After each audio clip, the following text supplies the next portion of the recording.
Bismillahirrahmanirrahim. Assalamualaikum warahmatullahi wabarakatuh. Hamdan wa syukran lillah, amma ba'd. Perkenalkan, saya Siti Amana dari kelas 3A Perbankan Syariah. Pada kesempatan kali ini, saya akan memaparkan materi mengenai akhlak kepada Allah Subhanahu wa Ta'ala.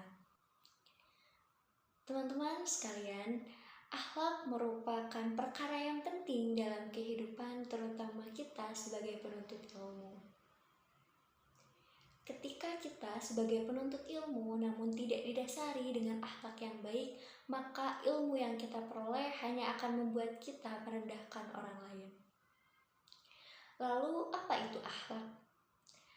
Akhlak berasal dari bahasa Arab yang merupakan bentuk jama dari kata khuluq.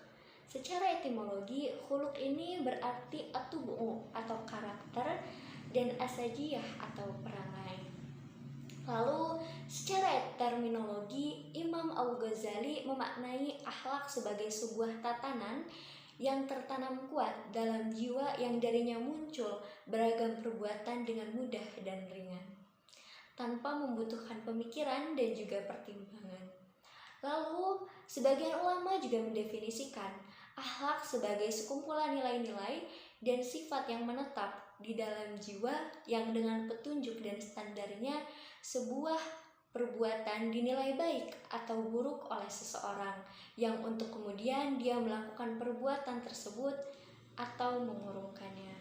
Pembahasan selanjutnya yaitu mengenai pengertian akhlak kepada Allah Subhanahu wa Ta'ala. Mungkin teman-teman sudah tidak asing lagi dengan hadis yaitu akmalul mu'minuna imanan ahsanuhum khuluqa, yang artinya orang mukmin yang paling sempurna imannya adalah yang paling baik akhlaknya. Hadis riwayat Abu Daud dan Tirmidzi. Teman-teman sekalian, akhlak kepada Allah adalah ketika kita melaksanakan semua perintahnya dan menjauhi larangannya seperti yang terdapat dalam Al-Quran dan juga Sunnah. Lalu menurut Kahar masyhur, akhlak kepada Allah dapat diartikan juga sebagai sikap atau perbuatan yang seharusnya dilakukan oleh manusia sebagai makhluk kepada Tuhannya sebagai Khalik. Sehingga akhlak kepada Allah dapat diartikan sebagai segala sikap atau perbuatan manusia yang tanpa dengan berpikir lagi atau spontan yang memang seharusnya ada pada diri manusia sebagai hamba kepada Allah Subhanahu wa Ta'ala. Teman-teman sekalian, mengapa kita sebagai seorang muslim harus berakhlak kepada Allah Subhanahu wa Ta'ala? Alasan yang pertama yaitu karena Allah Subhanahu wa Ta'ala yang menciptakan kita sebagai manusia, seperti yang terdapat dalam Quran surat At-Tariq ayat 5-7, yang artinya, maka hendaklah manusia memperhatikan dari apakah dia diciptakan. Dia tercipta dari air yang terpancar dari tulang sulbi dan tulang dada. Alasan yang kedua yaitu karena Allah Subhanahu wa Ta'ala yang menyediakan bahan makanan dan juga sarana bagi kita manusia untuk dapat hidup di muka bumi ini. Allah Subhanahu wa Ta'ala telah menyediakan tumbuhan, hewan, air, udara, dan yang lainnya agar kita sebagai manusia dapat hidup di muka bumi ini dengan tenang, dengan baik, dan dapat memanfaatkan apa yang telah Allah ciptakan untuk kita. Yang ketiga yaitu Allah Subhanahu wa Ta'ala yang telah memuliakan manusia dengan diberikannya kemampuan, lalu kecerdasan, akal, sehingga kita juga dapat memanfaatkan apa yang telah Allah berikan. Teman-teman sekalian, terdapat 8 bentuk akhlak kepada Allah Subhanahu wa Ta'ala. Yang pertama yaitu takwa. Takwa adalah memelihara diri dari siksaan Allah dengan mengikuti segala perintahnya dan menjauhi segala larangannya. Yang kedua ada cinta dan ridho. Bila seseorang mencintai Allah Subhanahu wa Ta'ala, tentu dia akan selalu berusaha melakukan segala sesuatu yang dicintai oleh Allah dan meninggalkan segala sesuatu yang memang tidak disukai dan dibenci oleh Allah Subhanahu wa Ta'ala. Yang ketiga ada ikhlas. Ikhlas ini secara terminologis adalah semata-mata hanya mengharapkan ridho dari Allah Subhanahu wa Ta'ala dari apa yang telah kita sebagai manusia lakukan. Yang keempat ada khauf dan raja. Khauf yaitu kegalauan hati membayangkan sesuatu yang tidak disukai yang akan menimpanya, atau membayangkan hilangnya sesuatu yang disukainya.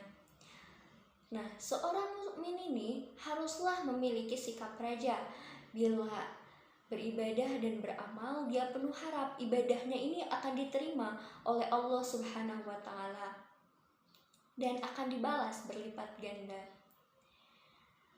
Dan sekali lagi kita dapat mengatakan khauf dan raja harus berlangsung sejalan dan seimbang dalam diri seorang muslim. Yang kelima ada tawakal. Tawakal adalah membebaskan hati dari segala ketergantungan kepada selain Allah Subhanahu wa Ta'ala dan menyerahkan keputusan segala sesuatunya kepada Allah Subhanahu wa Ta'ala. Teman-teman sekalian, ketika kita sudah berikhtiar untuk mendapatkan ridho Allah Subhanahu wa Ta'ala, akhir dari ikhtiar kita itu, akhir dari usaha kita adalah bertawakal kepada Allah Subhanahu wa Ta'ala, menyerahkan segala keputusan yang telah kita lakukan hanya kepada Allah Subhanahu wa Ta'ala dan tidak menggantungkan diri kepada selain Allah, termasuk kepada manusia. Yang keenam ada syukur. Syukur ialah memuji sang pemberi nikmat atas kebaikan yang telah dilakukannya. Syukur ini tidak hanya kita lakukan ketika kita mendapatkan kenikmatan dari Allah Subhanahu wa Ta'ala, namun juga di saat kita tertimpa kesedihan, tertimpa musibah, kita harus tetap bersyukur kepada Allah Subhanahu wa Ta'ala, karena bisa jadi masalah yang menimpa kita itu adalah bentuk kasih sayang yang Allah berikan kepada kita. Terdapat satu quotes yang sering muncul mungkin di kalangan teman-teman sekalian, yaitu jangan menunggu bahagia lalu kita bersyukur, tapi bersyukurlah maka kita akan mendapatkan kebahagiaan. Baik, yang ketujuh ada muraqabah. Muraqabah ini adalah kesadaran seorang muslim bahwa dia ini selalu diawasi oleh Allah Subhanahu wa Ta'ala. Kesadaran ini lahir dari keimanan bahwa Allah Subhanahu wa Ta'ala dengan sifat ilmu, basar dan sama, yaitu mengetahui, melihat dan mendengar, mengetahui apa saja yang kita lakukan dan di mana saja. Dia mengetahui apa yang kita rasakan, sehingga kita akan takut untuk melakukan maksiat meskipun kita sendirian nih ada di ruangan, kita bebas melakukan apapun, tapi karena kita mempunyai keimanan yang kuat, maka timbullah sifat muraqabah yang membuat kita takut untuk melakukan sebuah maksiat. Yang terakhir atau yang kedelapan yaitu adalah taubat. Taubat berakar dari kata toba yang berarti kembali. Jadi ketika seseorang ini bertaubat kepada Allah Subhanahu wa Ta'ala, berarti seorang tersebut kembali dari sesuatu menuju sesuatu, kembali dari sifat tercela menuju sifat yang terpuji, kembali dari larangan Allah menuju perintahnya, kembali dari maksiat menuju taat. Teman-teman sekalian, inti dari akhlak kepada Allah Subhanahu wa Ta'ala adalah takwa. Takwa adalah taat kepada perintah Allah dan menjauhi segala larangannya. Takwa ini artinya kita memiliki rasa takut. Nah, rasa takut ini akan mencegah kita untuk berbuat dosa. Ketika kita sendiri, maka hadirkan Allah dalam kesendirian itu, karena akhlak kita saat sedang sendirian, maka seperti itulah akhlak kita kepada Allah Subhanahu wa Ta'ala. Karena sesungguhnya Allah Subhanahu wa Ta'ala ini Maha melihat, Maha mendengar apa yang kita perbuat. Meskipun manusia tidak melihatnya, manusia tidak mendengarnya, namun ada Allah yang senantiasa melihat, mendengar apa yang kita lakukan selama di muka bumi. Mungkin cukup sekian pemaparan materi yang dapat saya sampaikan.